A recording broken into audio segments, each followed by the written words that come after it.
Hi guys and welcome to HTP Storytime. This week, instead of reading a wonderful short story from a great writer, we are going to be looking at a gruesome murder that took place in South Africa in the 60s. It went down in the town of Boksburg in Gauteng, and this pair of homemade bracelets became the tools of perverted justice. Now, Boksburg is a town that was founded in 1887 to service the burgeoning mining scene in the area.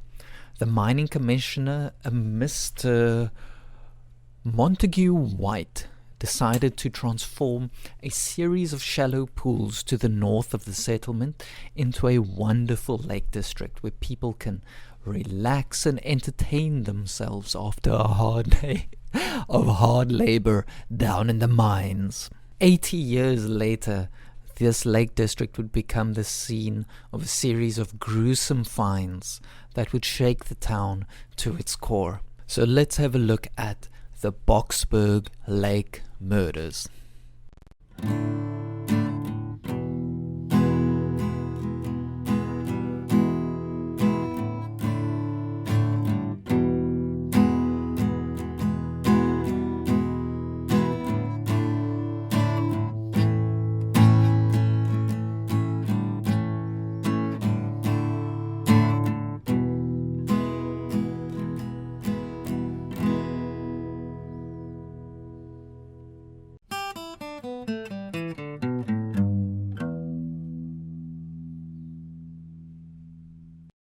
October 27th, 1964. A young teacher at the Boksburg University is walking along the edge of the lake to work.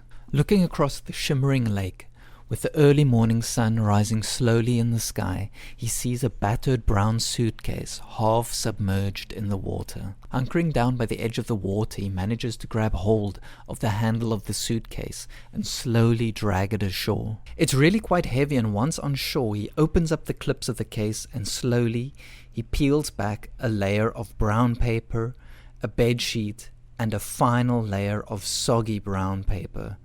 Slowly, it dawns on him what the contents of the case are. Before him lies the decapitated, decaying torso of a middle-aged woman.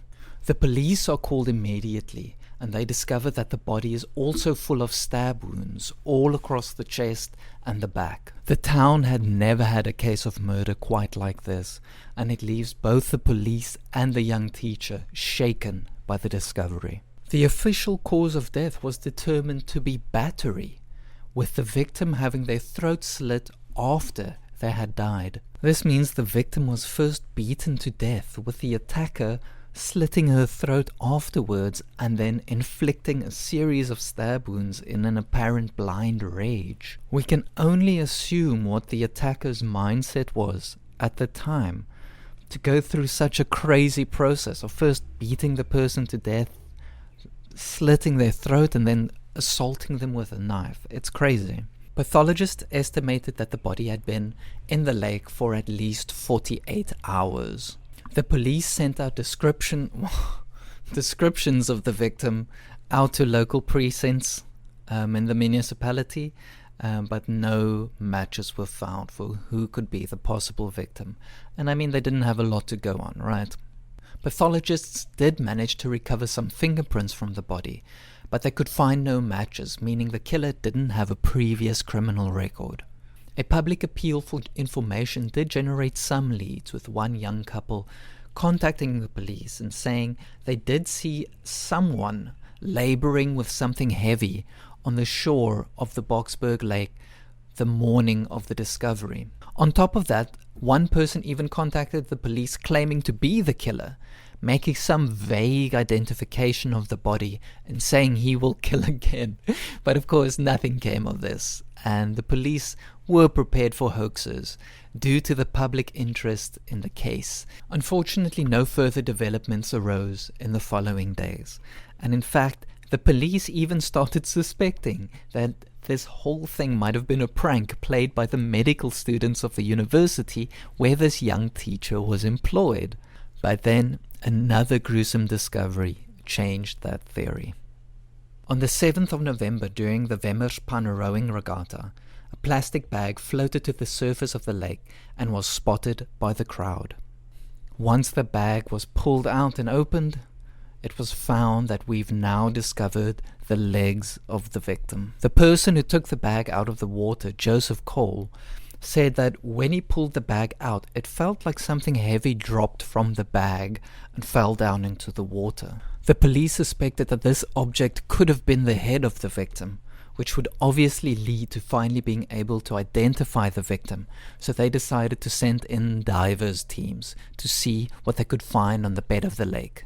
The divers teams had no luck, so the police resorted to lowering the water level of the lake to see if anything could be found on the bed, but this also proved to be fruitless. Fortunately, their luck would change on the 17th of November. Two boys fishing on Zoo Lake saw another plastic bag floating in the water. When they recovered it, they found it contained the victim's toothless head. It had clearly been in the lake for a couple of weeks, and the unfortunate task of putting together a sketch of the victim's face was handed over to forensic pathologists. The very next day, this sketch was published in newspapers around the area, and finally the police were one step closer to being able to identify this mysterious woman found in the lake. Now investigators waited. Enter one Miss Catherine Cronje. Catherine was troubled. Catherine's mother had recently remarried, but she hadn't been in touch with her for weeks. Having heard about the case of the mysterious body found in the lake, she approached the police with her concerns. She and her mother had arranged to have a meeting on the 28th of October, one day before the body was discovered, and her mother had not shown up for the meeting. And it wasn't just a catch-up meeting either. It was her 20th birthday, and her mother was meeting her to wish her happy birthday and to give her a gift. The odds of her mother flaking on a meeting for such an important occasion with no notice or no message was really, really strange. Catherine told the police that since her mother had gotten remarried, they regularly moved, but she'd never been completely out of touch. She'd always give notice or let Catherine know what's up or where she's going to be. So finally we have a lead as to who the victim might have been, right? Not quite. The identifying feature that Catherine gave the police was that her mom had a scar across her navel running down. Unfortunately, this is where the victim's body had been ripped open, so the police could not positively identify the mother based on this scar. Catherine wanted to go to the mortuary to be able to make a positive identification of what could potentially be her mother, but she was dissuaded from this by both her fiancé and her sisters.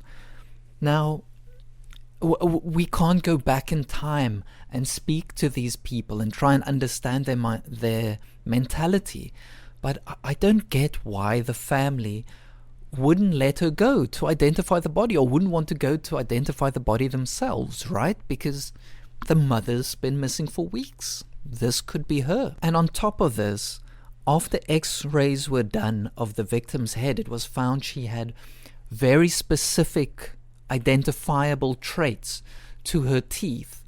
So the police were hoping to match the x-rays to potential dental records, but none could be found. How frustrating is that, right? And amazingly, after a year of fruitless investigations, the case was eventually closed. The cause of death was recorded as undetermined, and the victim's body was buried in an unmarked grave. Unbelievable.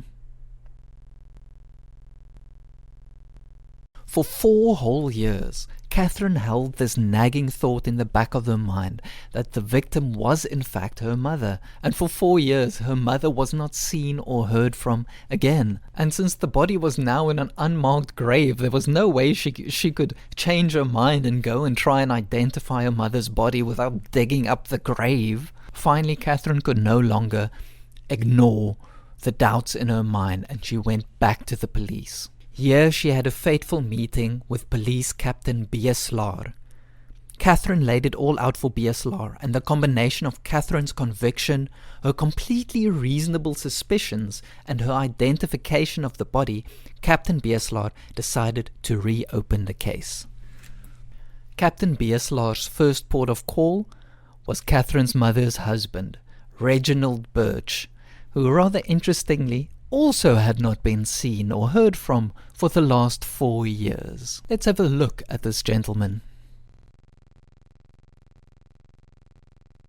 Reginald Burch has been described as, quote, a man of many faces.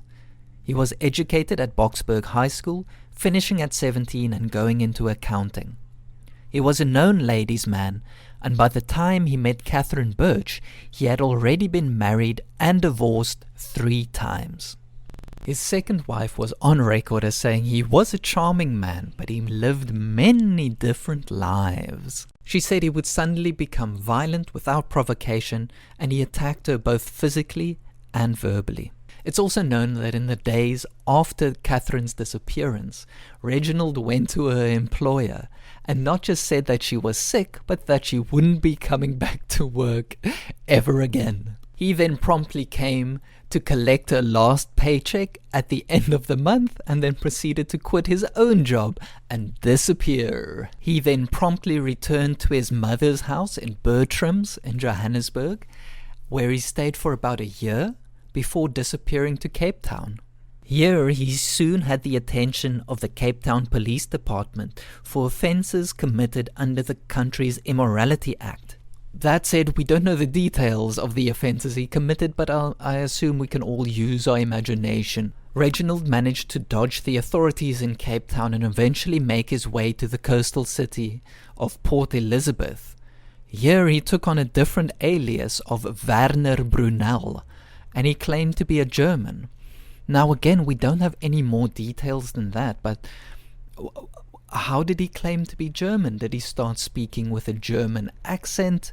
We don't know. Here in Port Elizabeth, Reginald remained until 1968.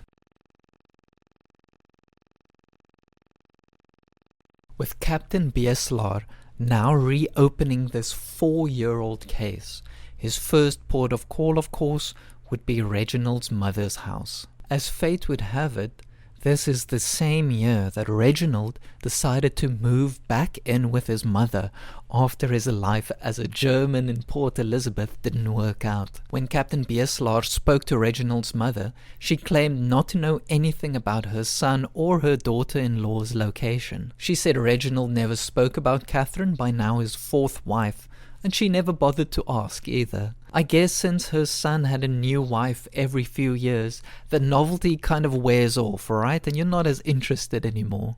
Mother Burch went as far as to say she thinks her son is in London, as he often spoke about moving there to start a new life. And of course, the mother's evasiveness and vagueness made Captain Beeslaar very, very suspicious. Since this was essentially their only lead, and due to the mother's evasiveness, Captain Beeslaar couldn't let this go, and he decided to return to the mother a few days later. But this time he took a colleague of his, Detective Sergeant J. Postumus, along with him.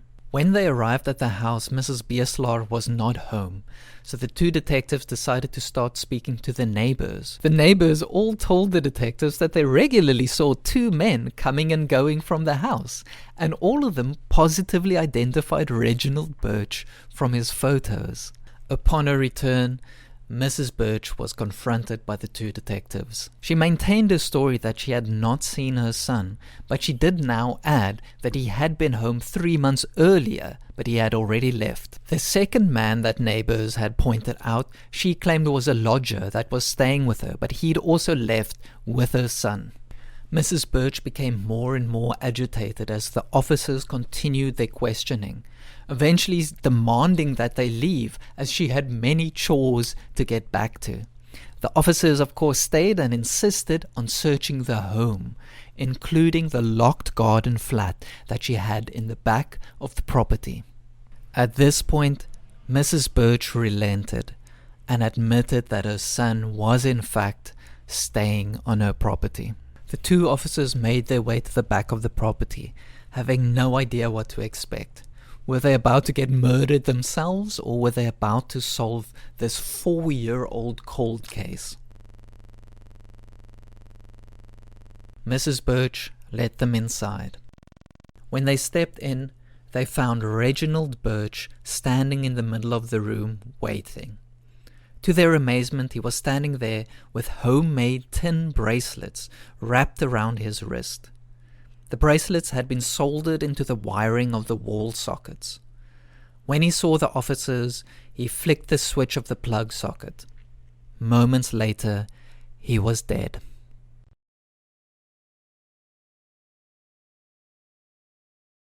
Reginald's mother would later say, "He told me he had done a terrible thing, and if the police found out, they would hang him.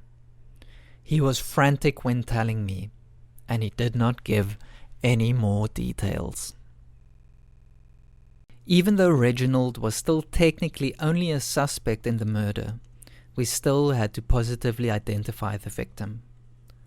Catherine Cronje provided the police with a letter her mother wrote to her when she was still alive, and the detectives managed to make a positive fingerprint match from these more than 4-year-old letters to finally and officially identify the victim. The victim was now confirmed as Catherine Cronje's mother, Catherine Burch. This was the first time in South Africa that a fingerprint had been identified after such a long time under such circumstances. A real step forward for criminology in the country. The police would return to the flat that Reginald and Catherine shared at one point and spoke to the supervisor and the cleaners. One cleaner claims to have remembered cleaning blood splashes off the balcony wall in 1964. He said he reported it to the supervisor, but the supervisor of course claimed to not know anything about it. So now we have some of our questions answered, but we still don't know what were the events that led to this tragic killing. With Reginald's past reputation, what other bodies had he left in his wake? Judging by his reaction to the police arriving and his statements to his mother, I think it's safe to say that even though he had violent outbursts in the past, things clearly got out of hand with Catherine. Why this time? Who knows? Who knows? I guess the important thing is that justice had finally been done, even after so long and with so much effort. And in a way, I guess Reginald managed to evade public justice, but I guess the karma still gets balanced when you take justice into your own hands and chastise yourself for your evil deeds. Thank you so much for watching, guys. I hope you enjoyed this new version of HTP Storytime. Please like and subscribe for more videos in the future.